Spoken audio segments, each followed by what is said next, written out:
Une situation très inquiétante chez les jeunes en France, les dernières actualités en Ukraine, un accord historique à gauche ou encore la montée des eaux beaucoup plus rapide que prévu. Salut, c'est Hugo, j'espère que vous allez bien, que vous avez passé un bon week-end, ensoleillé peut-être. Voilà, je fais Monsieur Météo avant même le début des actus, mais globalement, en tout cas en France métropolitaine, globalement il a fait plutôt beau. Quoi qu'il en soit, on est parti ensemble pour une nouvelle plongée dans l'actualité en une dizaine de minutes. Et on commence donc avec le sujet à la une aujourd'hui. C'est un sujet qui est pas très joyeux, pas joyeux du tout même, mais c'est un sujet qui est essentiel et je peux vous le dire, on en reparlera forcément davantage dans les prochains jours. Les tendances suicidaires augmentent drastiquement chez les jeunes depuis le début de l'année 2022. C'est des chiffres comparables, voire pires en fait que ceux de l'année 2021 et ça inquiète forcément beaucoup. En fait, le 26 avril dernier, des professionnels de santé ont décidé d'interpeller le gouvernement dans une tribune qui a été publiée dans le journal Le Monde face aux dernières données publiées sur la santé mentale des adolescents publiées par Santé publique France, et ce alors que les professionnels de santé pensaient que les chiffres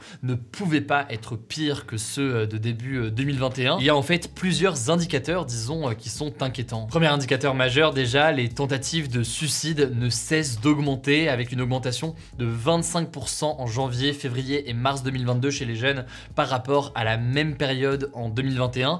À noter que ce sont majoritairement les jeunes filles qui sont concernées. Et par ailleurs, deuxième indicateur important, les appels aux centres antipoison, donc les CAP, pour prise volontaire de médicaments ou autres substances toxiques, ont eux aussi énormément augmenté chez les 12-24 ans, avec environ 35 appels par jour en moyenne, contre 20 appels par jour en 2019. Bref, les chiffres sont vraiment pas bons, mais alors comment expliquer cette augmentation des tentatives de suicide chez les enfants et les ados qu'on observe en France, mais aussi plus largement d'ailleurs à l'échelle européenne ou encore aux États-Unis?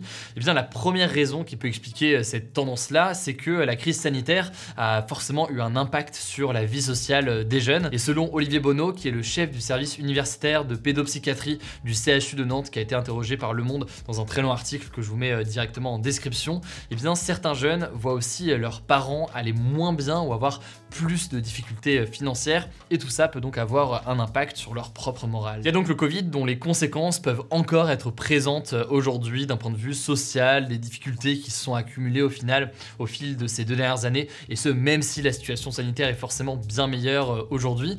Mais à cela s'ajoutent aussi les inquiétudes sur le changement climatique ou encore le début de la guerre en Ukraine le 24 février qui donne forcément chez certains du stress et de l'angoisse additionnelle.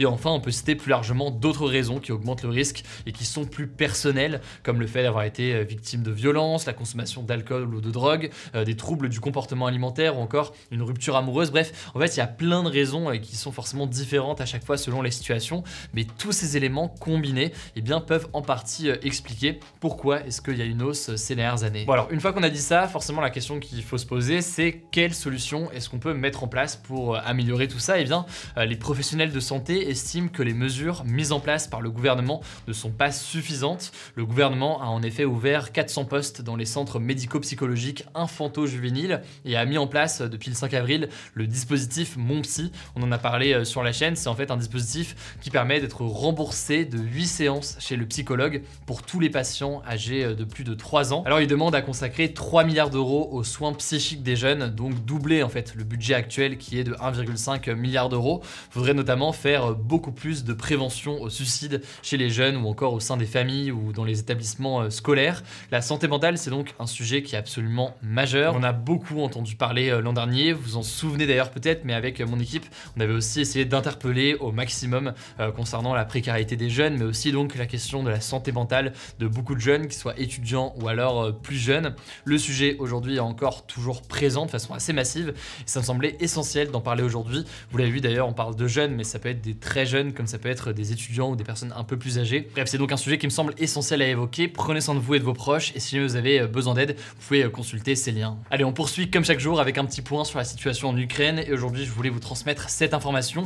Une centaine de civils ukrainiens ont pu être évacués ce week-end de Mariupol, la ville donc à l'est du pays, lors d'un cessez-le-feu qui a duré 2 jours. C'est en fait le premier vrai cessez-le-feu depuis le début de la guerre, selon le président ukrainien Volodymyr Zelensky.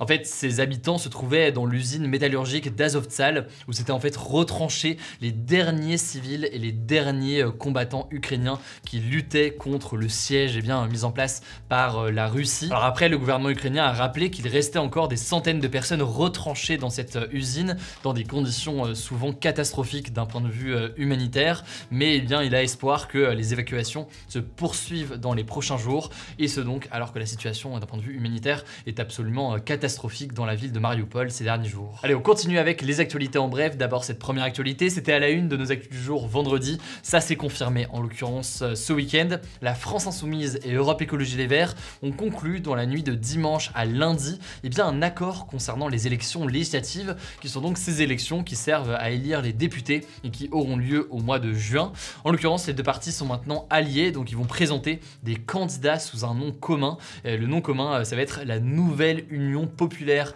Écologiste et Sociale. Il y aura donc aussi un programme commun. Les écologistes en l'occurrence vont avoir 100 des 477 candidats, et le reste donc des candidats vont être répartis entre la France Insoumise de Jean-Luc Mélenchon et les autres partis qui vont peut-être rejoindre cette union, sachant que les négociations continuent en ce moment entre la France Insoumise et le Parti communiste qui espère signer un accord ce lundi. Donc je vous tiendrai au courant évidemment dans les prochaines heures, notamment dans les actus du jour sur Instagram. Et il y a aussi un accord en vue mais qui prend un peu plus de temps avec le Parti socialiste. Là aussi du coup je vous tiens au courant. Leur objectif en tout cas, vous l'aurez compris, obtenir le plus de sièges à l'Assemblée et donc maximiser ces chances-là en présentant des candidatures communes dans chacun des territoires et chacune des circonscriptions pour éviter à la gauche d'être éparpillée. Et au passage, à propos des élections législatives, l'ex-candidat à la présidentielle Jean Lassalle ne se représentera pas pour être à nouveau député. Il a en effet annoncé qu'il allait notamment subir une lourde opération et donc il privilégie sa santé. Par contre, son frère Julien Lassalle pourrait probablement se présenter. Deuxième information politique que je voulais vous donner, la cérémonie de réinvestiture d'Emmanuel Macron, donc qui officialise son arrivée ou plutôt son retour à l'Elysée, aura lieu samedi prochain, donc le 7 mai. Autrement dit, donc on n'aura pas cette année de traditionnelle poignée de main entre l'ex-président et le nouveau président. J'imagine que Emmanuel Macron va pas s'auto-serrer la main devant l'Elysée, mais en l'occurrence, selon le spécialiste de la communication et ex-conseiller d'Hollande, Gaspard Ganzer, il pourrait probablement s'inspirer de François Mitterrand en 1988, qui avait fait lors de sa cérémonie de réinvestiture un discours qui était, je cite, court et rassembleur. On verra donc ce qu'il en est, ça se passera donc samedi. Troisième information, je vous en ai parlé ce week-end directement dans les actus du jour sur Instagram. Ce week-end, c'était partout en France les manifestations traditionnelles du 1er mai, donc la journée internationale des travailleurs. Selon le ministère de l'Intérieur, il y avait 116 000 personnes en France qui ont défilé, 210 000 selon les organisateurs et notamment donc les syndicats qui ont organisé cette manifestation. À noter qu'il y a aussi eu des tensions dans le cortège de Paris entre les forces de l'ordre et notamment certains casseurs tout au long du défilé. 45 personnes en l'occurrence ont été interpellées. Quatrième information désormais qui peut paraître assez étonnante, et c'est une nouveauté en France et dans l'Union européenne. Depuis le 1er mai, toutes les voitures neuves doivent être équipées de boîtes noires, comme c'est déjà le cas donc dans les avions. Donc en fait, c'est des enregistreurs qui sont capables de dire ce qui s'est passé en cas d'accident et qui enregistrent comme ça un peu tout en temps réel. Alors par contre, pas d'inquiétude, contrairement aux avions, là il n'y aura pas de micro dans cette boîte noire qui permet de savoir le pilote qui dit ou quoi. Ce sera pas le cas dans les voitures, mais en fait c'est toutes les données mécaniques de la voiture qui vont être enregistrées dans cette boîte noire. Voilà, donc nouvelle information concernant le fonctionnement des voitures. Au passage, cette actu qui n'a rien à voir, mais me permet de vous recommander un film que vous avez peut-être vu, peut-être pas, Boîte Noire de Pierre Ninet. Aucun rapport avec l'actu que je viens de vous dire là, mais film excellent qui porte ce nom-là. Donc je vous invite fortement à voir ce film avec Pierre Ninet, si jamais c'est pas encore le cas. Enfin, dernière information pour terminer, malheureusement c'est pas la plus joyeuse, très loin de là, à cause du changement climatique, le niveau de la mer monte 2 fois plus vite que prévu dans certaines parties de la Nouvelle-Zélande, ce pays donc situé en Océanie. C'est ce qu'indique en fait une étude du programme de recherche NZ Sea Rise publiée ce lundi.